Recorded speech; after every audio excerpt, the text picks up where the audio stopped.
but our very first client was a 70-year-old woman with 36 medications on her list. She was presenting as if she had late stage of dementia, irritability, wandering. She was described as being a walking zombie by her daughter. This woman was on her way out. And to make matters worse, unfortunately, this woman was wealthy. So the rest of her family wanted her to be committed into a nursing home, and they wanted to seize her assets. The daughter hired us to fight against that. We did a medication review. We were able to come up with a plan with the PCP and get her down to just 8 medications in just about 2 months' time. We were able to prove to the court that it was medically induced by the meds and not a natural state of dementia. Hello, my fellow teenagers. Here's a number that stopped me in my tracks. Some older adults are taking 18, 20, or even 26 medications a day. And many of them have no idea that the very pills meant to help them might be the reason they're foggy, falling, or ending up in the ER. My guest today is Dr. DeLon Canterbury, a pharmacist and deprescribing expert who has built his whole practice around a question that most of us never think to ask. Do I still need all these medications? In this episode, we get into why prescriptions pile up over the years, how aging changes the way your body handles medication, why those over-the-counter pills in your cabinet count more than you'd think, and what to do if you suspect a loved one's symptoms are coming from their medicine and not their age. If you or someone you love is managing a long list of prescriptions, this is an episode you'll want to hear all the way through. Welcome to the Keen on Aging podcast. I'm Dr. Corinne Auman, and each week I sit down with experts and people living later life with purpose to share honest conversations and practical insights you can use to live this chapter of your life on your own terms. I want to ask you, if someone is over 65 and they are taking 5 or more medications, what is something that they probably don't know or aren't thinking about that they really should know? This is far too common in this population, and I think the number one thing people don't realize is that every medication has a timeline. There's a timeline of use, there's a timeline of benefit, and so it's important to make sure you're having an ongoing discussion on when is the right time to consider stopping a medication that you were on for 10, 20 plus years. So that crucial conversation can really drive the dialogue on reducing potential harms and risks of being over-medicated. How many prescriptions on average, when you are working with older adults, how many are they typically taking? So if we want to go off the literature, people on average over 65, we see ranges of between 12 and 18. In my practice, I'm seeing more 18 to 26, 24 as kind of the average of people coming in. So as you can tell, it's quite a lot, and that number includes your over-the-counter medications, your herbals, your vitamins, and prescriptions. So it's everything that's included in that total number. Okay, so there's a couple of things I want to dig in on there. Number one, why are people taking so many medications? Is that because I can think of a couple of reasons it might be. You can tell me if I'm right or wrong because you're the expert. But the number one, it's that they were prescribed a medication a long time ago and they've continued to take it on and on, even without ever really considering, should I still be doing this? Should I not? And those just kind of add up as we move through our lives. Some of it may be the over-the-counter things that are adding to it too. But that just seems like an outrageous number to me. When you say 18 to 26 medications, that sounds crazy. So why are people, and not only crazy, but really hard to manage, right? Yeah. If I have to manage taking 26 medications in a day, that is a lot of pills to be swallowing at different times and on different schedules. So how do people find themselves in that position in the first place? Yeah, it's really a multi-layered issue. It's really not one person, it's a systemic issue. Frankly, our Western medicine focuses on treating as much as we can and really not emphasizing some lifestyle or non-pharmacological changes. So, with this essential approach to medicine, we're not giving room for those dietary changes. We're not giving room for lifestyle changes. And so we essentially say, oh, well, your heart is off, so we're going to give you these three heart medications. Or your sugar is off, so we're going to give you these three sugar medications. And this happens in our 40s and 50s as we start getting new health conditions. But the problem I find is when they hit 60s and 70s, we've kind of just grandfathered in all these meds without really holistically assessing, is this necessary for my loved one or myself now? So you got the heart doctor saying one thing, you got the diabetic doctor, you've got your PCP. Everyone's kind of in their own medication health condition silo. They treat it for, however number of years using the guidelines that are written to say, treat it this way. And now when you hit your 60s and 70s, what was once managing something in your 40s now may have inadvertent side effects or complications in drug interactions because everyone's just doing what they were told to do eons ago. So there really isn't unfortunately, any ownership in quarterbacking the medication safety until a caregiver or patient has an issue or a fall or a major event that leads to the discussion. In fact, I'd say most people kind of just don't want to touch what another doctor has written because they find it a medical courtesy, clinical inertia, whatever you want to say. But that's still not giving the best quality care we can. And it's not making sure that the medications are aging friendly. They have a timeline, and frankly, our providers are not trained on how to assess when that timeline is. Okay, so let's talk about that aging factor and why we don't take that into account. So we get prescribed something in our 40s and we continue to take it and we get to be 65 or 70, and now that same dose isn't working the same way as it used to. Why is that? What happens or what changes for our older adults where they might need to reconsider what they're taking, a drug that they've been on for years and years? No, it's a great point. And this is the art of aging that I feel our future providers are not exactly trained on. And it's because as we age, our bodies change. So what does that mean? It means the way we break medications down change, the way we absorb them changes, the way our fat and water in our body is distributed, it all changes. And the effect of the medications, because of those physiological changes, are more pronounced. So our older adults are just more sensitive to the medication profile. Even if you didn't have a side effect 20 years ago, you may have that side effect now because, well, as we age, just everything changes. So because of that, the pharmacology changes.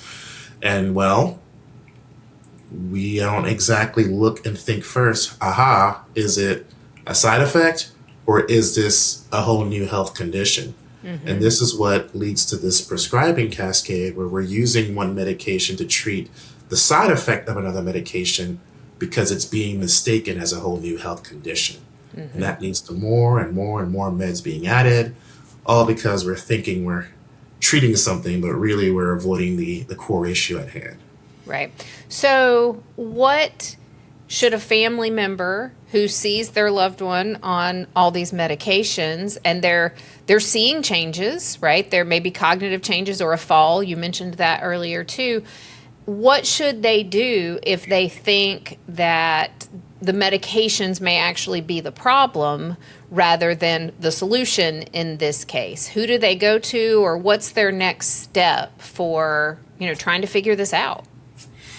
Well, first and foremost, we gotta have at least an accurate medication list. I can't tell you how many times people don't even know why they're taking something or what they're taking. They may just know the color or the time of day to take it, but it doesn't. If you don't have an accurate med list, and that includes your over-the-counters and herbals, then it's going to be difficult for someone to really know what all is going on. So first and foremost, we need an accurate list. Secondly, I would say the easiest person to talk to would be your community pharmacist. So if you're, hopefully have that relationship when it's not too busy at the pharmacy, bring that med list, have a candid conversation and express those concerns that you may have, whether it's falls, whether it's a new side effect, whether it's something that you've noticed recently with a med change. Those should be red flags to get you thinking, pharmacists are the most accessible healthcare provider. There's about 90% of our population is within 15 miles of a pharmacy. So they are also freely accessible. So check them out. That'd be the first person I go to. Once you kind of have a pulse check on, where your meds are or how they might be affecting your loved one, then we're going to go straight to the PCP. And, that could be sending a message in my chart. It could be sending a note to all the specialists they might see that prescribe the medication. But I'd first start with the PCP because they essentially are responsible for the entire patient, not just one disease state, because they are the ones who kind of have to take that responsibility from an insurance standpoint and health system standpoint. So now we have that candid conversation with your PCP and express concerns about the medications potentially causing harm. And now we have, medical supervision on which medications we can consider stopping or reducing the dose or switching to something else. And they could kind of communicate that to some of the other specialists that are also involved in the care. So you think, because I remember you saying earlier, doctors maybe are sometimes hesitant to question what other doctors have done. But what you're saying here is if you go to your PCP and you say, I have concerns, and you have the whole list, they can look at it as a whole and maybe reach out to those other providers or tell you what to say to the other providers about the different medications. Exactly. Yeah. Exactly. Great. Yeah, that's a big part of the process is keeping that continuity of care and making sure everyone's in the loop. We don't want anyone just stopping things cold turkey or experimenting with themselves. Medications are a fine art, so you want to make sure you're getting guided on the right way to taper them off accordingly. I want to ask another question too about the over-the-counter medications that you mentioned earlier in our overall med count, because I think so many people, when they're thinking about their med list, they don't include the over-the-counter because there's almost like this sort of, I'll say, belief that that's not real medicine, right? Because it's not prescribed, it doesn't have it's not dangerous, it doesn't have a real impact, it's not a big deal. What would you say to someone who kind of has that perspective on their over-the-counter medications? Yeah, every medication counts, every prescription, every herbal, every supplement, every new diet fad you think that's helping you. Everything counts when it comes to the body and how they may interact with each other. And it's important to share what all you're taking, even if it might be an illicit substance, like, if it's marijuana or CBD. That's a really big issue right now. Not issue, but just it's a trend. So for me as a pharmacist, I have to know what all you're taking so that I can adequately assess and pinpoint what could be causing the issue. I cannot tell you how many times I've seen turmeric put people in the hospital. I've seen overuse of aspirin with BC Goodies powder do the same thing. I've seen these plant-based supplements interact with blood thinners. They all count. And especially when those products are not exactly regulated, you really need to know, and this is where pharmacists can come in, the pharmacology behind how these interactions may affect your loved one's care, because aspirin could put you in the hospital just as much as a prescription. Yeah. So they all are very, very important to know. I've seen people who took Aleve and Advil, didn't know it was the same type of medication, and now they have internal bleeding, and it all could have been prevented had someone consulted them about those interactions in advance. So it all matters. So that's why it's important to know what they're taking. Yeah. And you said there, in your practice, please tell us, Dr. Canterbury, what it is you actually do. Yes, so I'm the founder of a company called Geriatrics. We work directly for families and caregivers who are just inundated with that medication list. They don't know what's right and wrong. They don't know if it's really hurting or helping their loved one. So we're a team of pharmacist-led, aging-friendly experts who come up with personalized plans to get medications tapered to the minimal amount as possible. What we find is the longer your medication list is, the higher the risk of falls, cognitive impairment, and potential harm. So we become that ignition to help your PCP and all your specialists make sure your medication list is up to date and not harming you. So I'm going to imagine that you have some great success stories to tell us about, situations where really looking at someone's medications and reevaluating made big changes in their life. You've got any ones you'd want to share with us?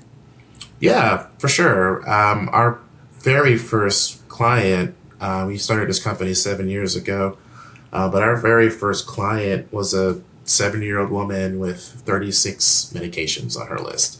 And as insane as that was, she had about 6 different specialists, and no one was really looking at it intently to see what the issue was. But she was presenting as if she had late stage of dementia, irritability, wandering.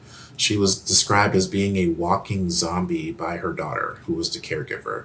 And she was at her wit's end. She just really didn't think it was her. She thought it was the meds, but no one else would really listen to her.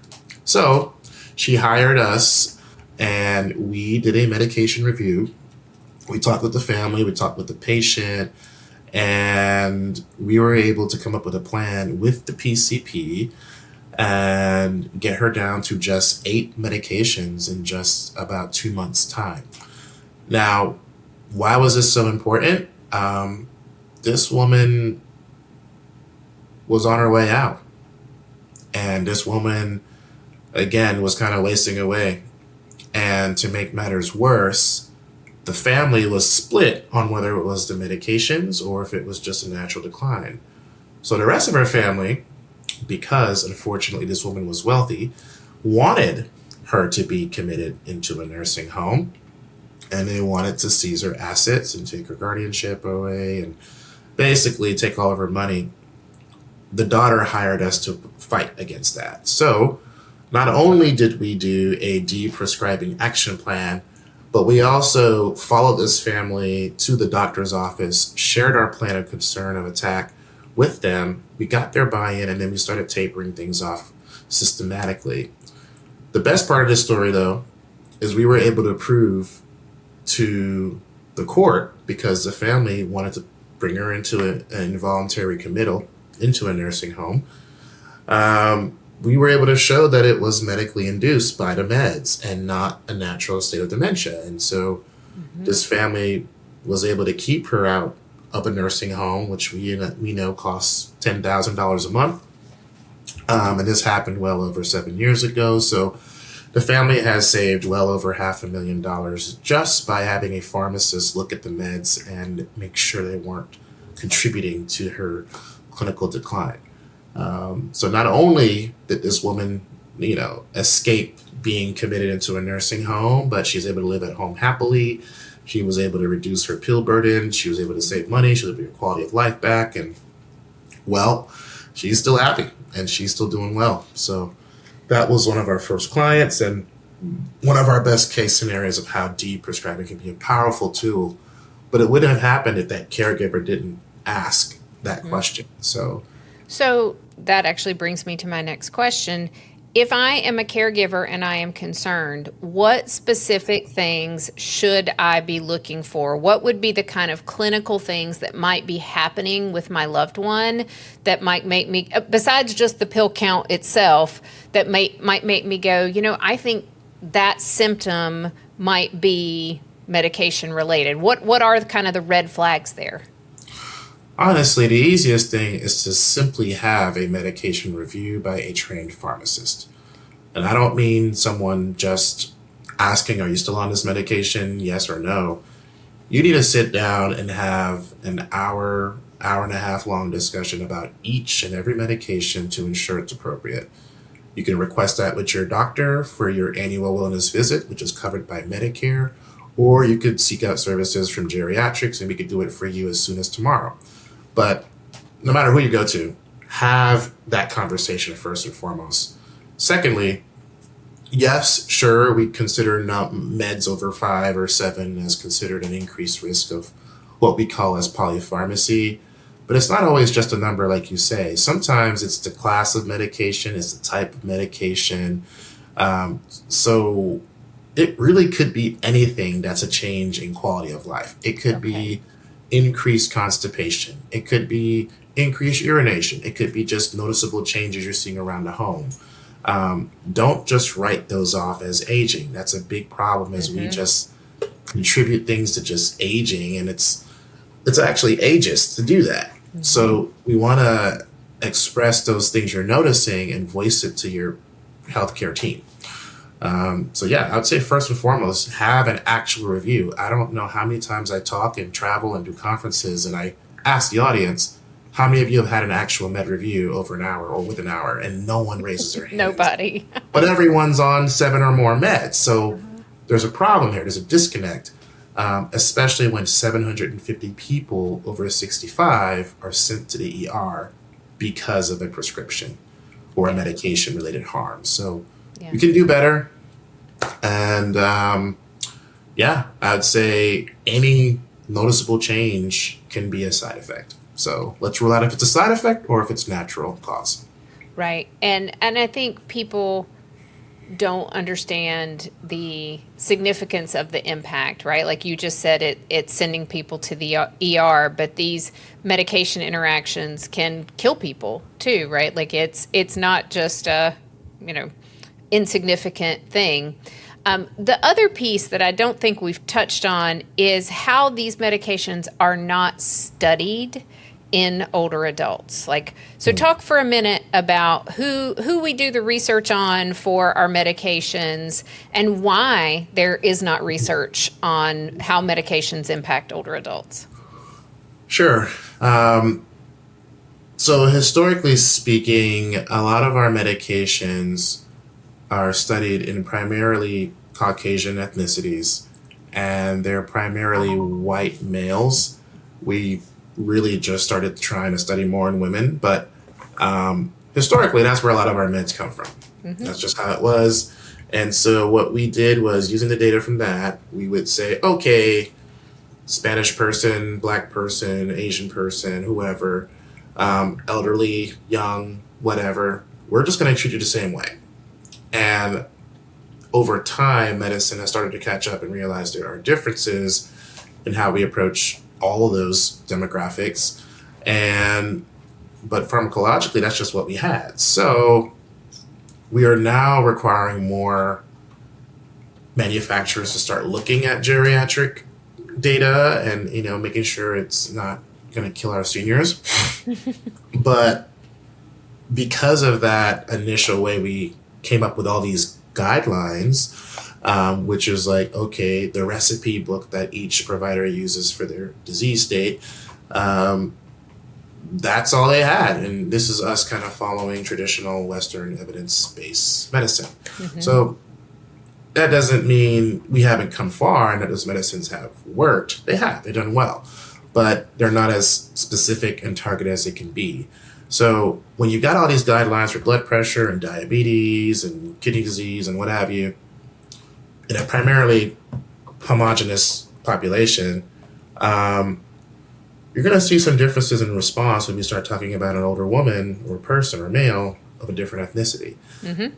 Even though DNA-wise we're about the same, people still respond differently. And, well, that's why over time we see modifications and changes to some of the guidelines, and maybe we reduce the dose or use less, and et cetera. And there are even some medications that have particularly worsened side effects in a Black population or Asian population compared to the counterpart. So it's really, unfortunately, just clinical drag. It's just, this is what it was 50 years ago, so we're kind of dragging through the same way of thinking. And it does not incorporate people's genetics, people's DNA, people's social background. It doesn't incorporate cultural sensitivities into medicine, and we're missing the mark on that.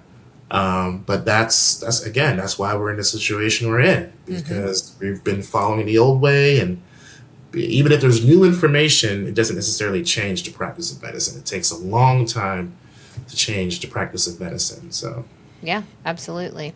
So I'm curious as to what got you specifically interested in starting your company and working with older adults for deprescribing. Like, what got you here?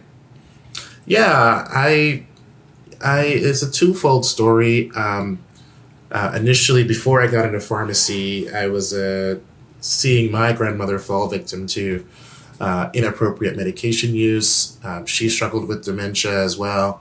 And my parents, my mom's a teacher and my dad's an accountant, now had to move her from New York, Brooklyn, to Atlanta into our childhood home to raise her. And seeing them kind of navigate, child-proofing the home and trying to manage her, getting her into an assisted living, etc. It was very difficult. And even on me as a, college kid, seeing this decline didn't really make sense to me. And we found out later that she was taking a antipsychotic medication to manage her behavioral symptoms, but they were worsening all of her dementia symptoms. So a pharmacist had actually stopped what they were doing and looked at the whole list, did a med review real quick, and she found that medication may have been the likely cause of her decline. And she advocated for us. She saved my granny Mildred, and she got the doctor to change it and taper it over a few weeks. And lo and behold, 4 weeks later, she's back to mild dementia, significantly improved. And she lived to see 90 years old because of that. Wow. So fast forward to today, I started seeing the same problems in my patients when I worked at Walgreens. I was a community pharmacist as well, pharmacy manager, and my job was to fill as fast as possible. There wasn't really much quality care behind it. It was, you're another number, and we got to fill fast. So that wasn't right, and I thought it was, in a way, killing our older adults, and I didn't feel fulfilled in my role as a pharmacist. I lost my passion for my career and couldn't see myself behind that counter for another 40 years. As much as we love and we need community pharmacists, they're not the bad guys. It's the environment that makes it a very toxic work environment and difficult to do the type of care we want to provide. So I left in 2020 not knowing a pandemic would hit and start geriatrics out of the sole just conviction that we can do much better as pharmacists and in healthcare by using pharmacists in a way that educates people and advocates for people uniquely while training them so that they can become their own, deprescribing advocate. You don't have to be a doctor to talk about deprescribing. You can literally just mention it and see if that changes the narrative. So I saw how deprescribing saved Granny Mildred for me, so I wanted to be that pharmacist for all of our patients and clients, and it's been an amazing ride ever since. Yeah. Nothing like, starting a brand new business and then having a worldwide pandemic hit. So yeah. Kudos to you for surviving that. Yeah. Cheers to that, my friend. Cheers. Yeah. Well, we really appreciate having you here today. If you had one thing just to tell everyone who's listening to walk away with, what would your final kind of message to them be? Yeah, every medication has a timeline, especially when we're dealing with older adults.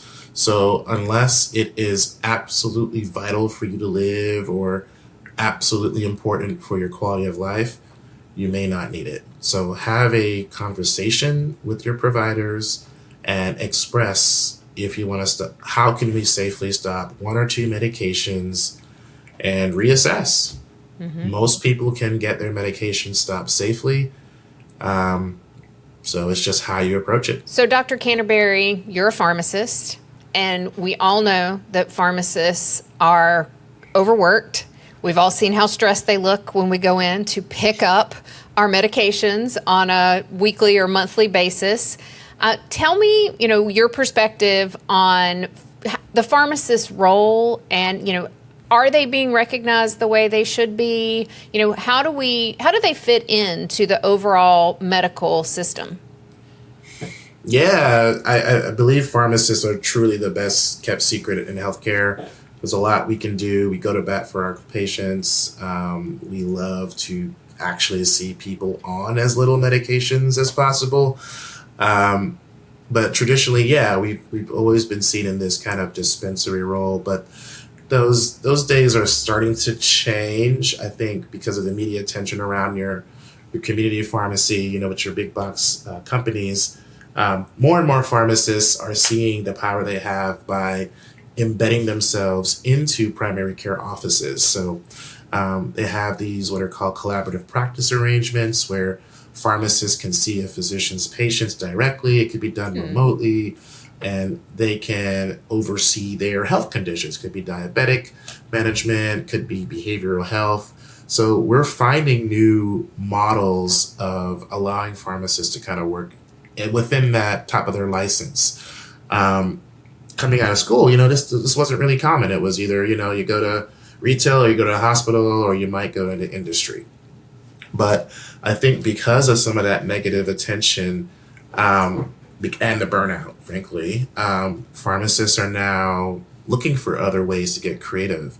So there is a movement of people going into, holistic health coaching or functional medicine, or another one that I'm a big supporter of is precision medicine. So we can test people's DNA to see if it interacts with their prescriptions. So it's really getting a reframe around the narrative of your traditional guy behind the counter, looking down, looking bored and annoyed, to we're now in a community. We're now working alongside families, and we're actually serving as patient advocates. We've got a couple of pharmacists who now just do patient navigation because they know enough about the healthcare to maneuver it.